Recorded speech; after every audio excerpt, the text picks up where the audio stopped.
This week, I got a rare inside look at AIPAC, the American Israel Public Affairs Committee. It's one of the most powerful lobbying groups in the U.S. and one that impacts our elected officials' decisions on foreign policy in the Middle East and even where our tax dollars go. I attended their annual conference, which drew 18,000 supporters and every major presidential candidate except for Bernie Sanders. I got to hear pro-Israel messaging that was so strong, facts didn't even seem to matter. What did they say about that? We don't consider it occupation. The glimpse I got of the AIPAC machine in action was as fascinating as it was frightening. Here's why. First, the pandering of our presidential candidates was so intense, you'd think they were running for office in Israel.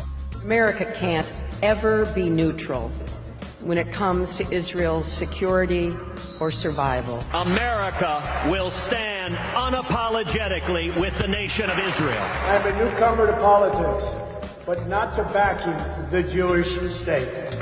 Even though he previously said he would be neutral on the question of Israel and Palestine, Trump totally flipped the script at AIPAC and basically regurgitated their talking points.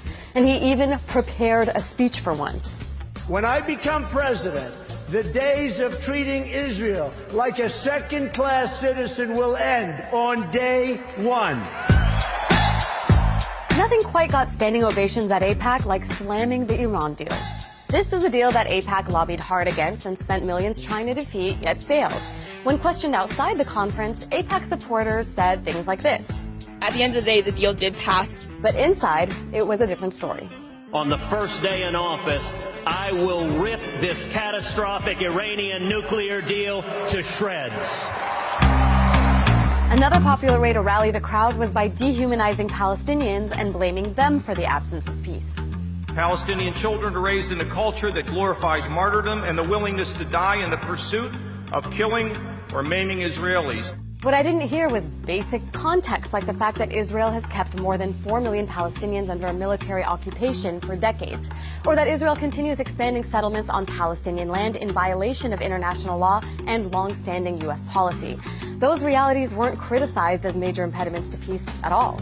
Attendees kept saying they supported peace between Israelis and Palestinians, but strangely weren't really ready to talk about Israel's actions in the region.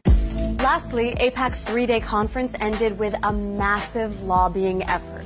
Literally hundreds of Americans were bused to Capitol Hill to urge their elected officials to keep supporting Israel.